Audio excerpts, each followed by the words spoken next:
Book 9. The Book of Eternal Night. Canto 2. The Journey in Eternal Night and the Voice of the Darkness. But Savitri answered the disdainful shade, World Spirit, I was thy equal spirit born. My will too is a law, my strength a god. I am immortal in my mortality. I tremble not before the immobile gaze of the unchanging marble hierarchies that look with the stone eyes of law and fate. My soul can meet them with its living fire. Out of thy shadow give me back again into earth's flowering spaces, Shraddhavan, in the sweet transiency of human limbs, to do with him my spirit's burning will. I will bear with him the ancient mother's load. I will follow with him earth's path that leads to God. Else shall the eternal spaces open to me, while round us strange horizons far recede, travelling together the immense unknown. For I who have trod with him the tracts of time can meet behind his steps whatever night or unimaginable stupendous dawn breaks on our spirits in the untrod beyond. Wherever thou leadst his soul, I shall pursue, but to her claim opposed, implacable, insisting on the immutable decree, insisting on the immitigable law and the insignificance of created things.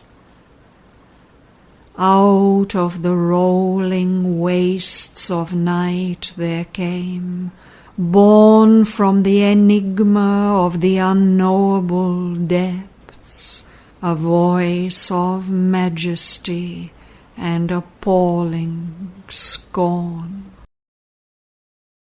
As when the storm-haired, Titan-striding sea throws on a swimmer its tremendous laugh, remembering all the joy its waves have drowned.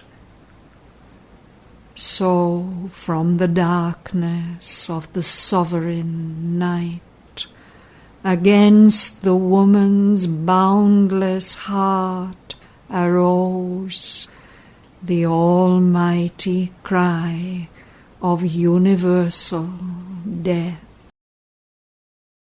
Hast thou, God, wings, or feet that tread my stars? Frail creature with the courage that aspires, forgetting thy bounds of thought, thy mortal role, their orbs were coiled before thy soul was formed. I, Death, created them out of my void. All things I have built in them, and I destroy. I made the worlds my net, each joy a mesh, a hunger amorous of its suffering prey, life that devours, my image see in things. Mortal, whose spirit is my wandering breath, whose transience was imagined by my smile. Flee, clutching thy poor gains to thy trembling breast, pierced by my pangs, time shall not soon appease. Blind slave of my deaf force, whom I compel to sin that I may punish, to desire that I may scourge thee with despair and grief, and thou come bleeding to me at the last, thy nothingness recognized, my greatness known. Turn, nor attempt forbidden happy fields, meant for the souls that can obey my law, lest in their sombre shrines thy tread awake from their uneasy iron-hearted sleep the Furies who avenge fulfilled desire. Dread lest in skies where passion hoped to live, the unknown's lightning start, and terrified, lone, sobbing, hunted by the hounds of heaven, a wounded and forsaken soul, thou flee through the long torture of the centuries, nor many lives exhaust the tireless wrath hell cannot slake, nor heaven's mercy assuage. I will take from thee the black eternal grip, clasping in thy heart thy fate's exiguous dole. Depart in peace, if peace for man is just. But Savitri answered, meeting scorn with scorn, the mortal woman to the dreadful Lord. Who is this God imagined by thy night, contemptuously creating worlds disdained, who made for vanity the brilliant stars? Not he who has reared his temple in my thoughts, and made his sacred floor my human heart. My God is will, and triumphs in his paths. My God is love, and sweetly suffers all. To him I have offered hope for sacrifice, and gave my longings as a sacrament. Who shall prohibit or hedge in his course? The wonderful, the charioteer, the swift, a traveller of the million roads of life, his steps, familiar with the lights of heaven, tread without pain the sword-paved courts of hell. There he descends to edge eternal joy. Love's golden wings have power to fan thy void. The eyes of love gaze star-like through death's night. The feet of love tread naked, hardest words. He labors in the depths, exults on the heights. He shall remake thy universe, O death. She spoke, and for a while no voice replied, while still they travelled through the trackless night. And still that gleam was like a pallid eye, troubling the darkness with its doubtful gaze. Then once more came a deep and perilous pause in that unreal journey through blind naught. Once more a thought, a word in the void arose, and death made answer to the human soul. What is thy hope?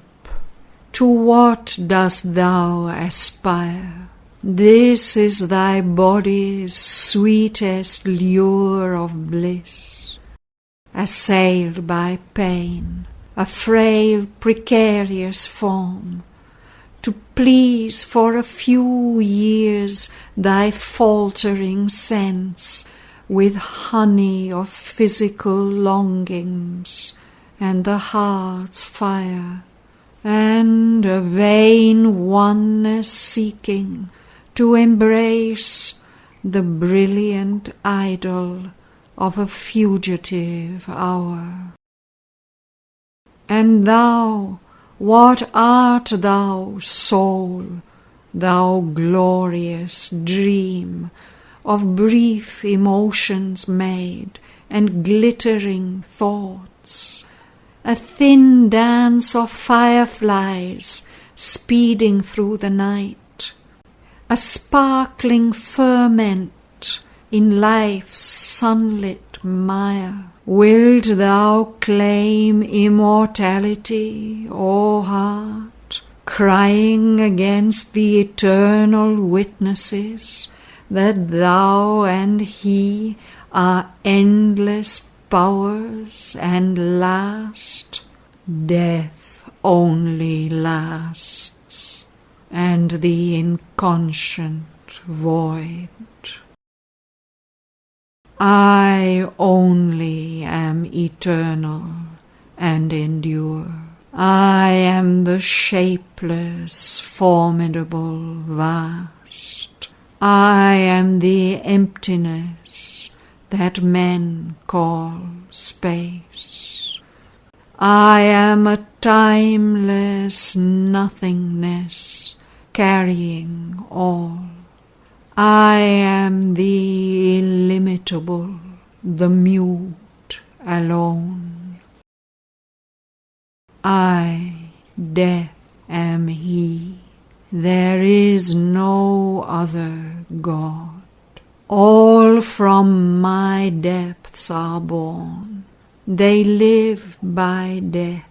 All to my depths return and are no more.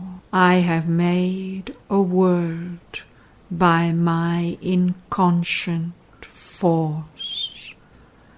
My force is nature that creates and slays the hearts that hope, the limbs that long to live. I have made man her instrument and slave. His body I made my banquet, his life my food. Man has no other help, but only death. He comes to me at his end for rest and peace. I, death, am the one refuge of thy soul. The gods to whom man prays can help not man. They are my imaginations and my moods, reflected in him by illusion's power.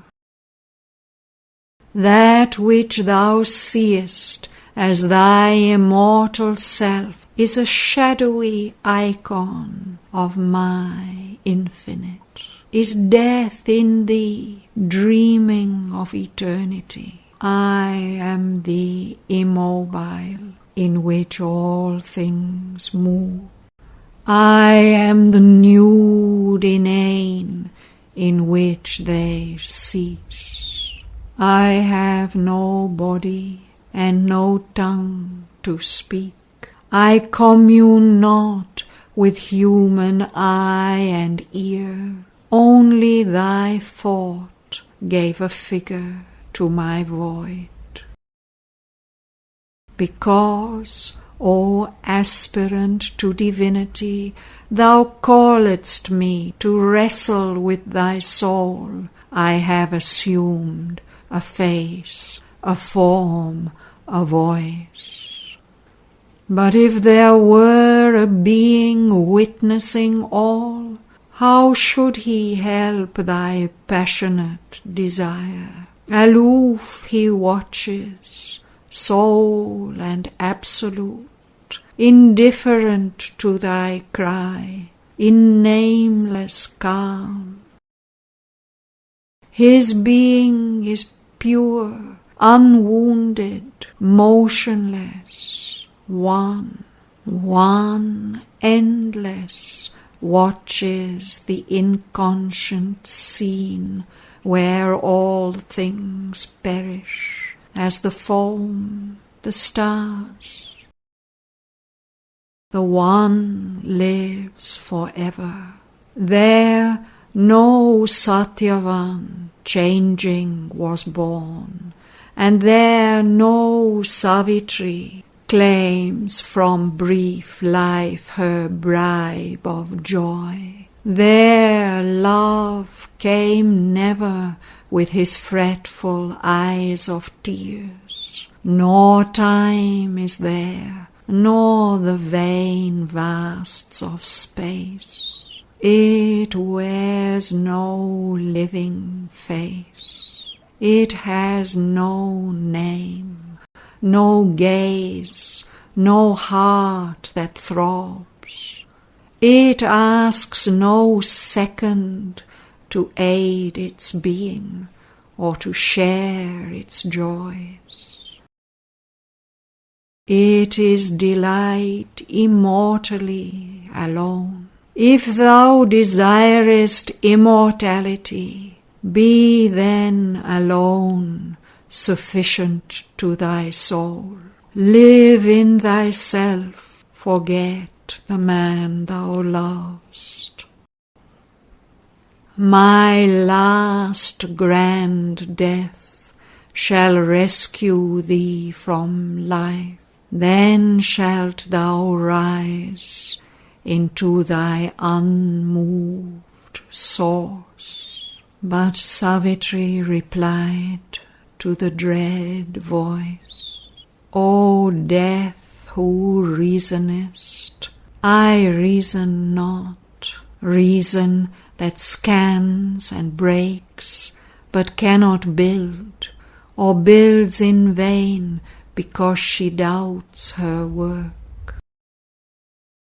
I am, I love, I see, I act, I will. Death answered her, one deep surrounding cry.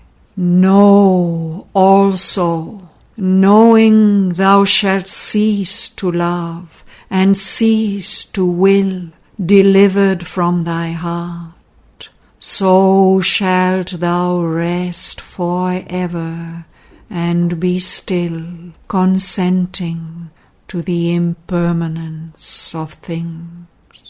But Savitri replied for man to death, when I have loved forever I shall know. Love in me knows the truth all changings mask. I know that knowledge is a vast embrace, I know that every being is myself. In every heart is hidden the myriad one. I know the calm transcendent bears the world, the veiled inhabitant, the silent Lord. I feel his secret act, his intimate fire. I hear the murmur of the cosmic voice. I know my coming was a wave from God, for all his sons were conscient in my birth, and one who loves in us came veiled by death. Then was man born among the monstrous stars, dowered with a mind and heart to conquer thee. In the eternity of his ruthless will, sure of his empire and his armoured might, like one disdaining violent helpless words from victim lips, death answered not again. He stood in silence and in darkness wrapped, a figure motionless, a shadow vague, girt with the terrors of his secret sword. Half seen in clouds appeared a sombre face. Night's dusk tiara was his matted hair, the ashes of the pyre his forehead's sign. Once more a wanderer in the unending night, blindly forbidden by dead, vacant eyes, she travelled through the dumb, unhoping vasts. Around her rolled the shuddering waste of gloom, its swallowing emptiness and joyless death, resentful of her thought and life and love. Through the long fading night, by her compelled, gliding half seen on their unearthly path, phantasmal in the dimness, moved the three.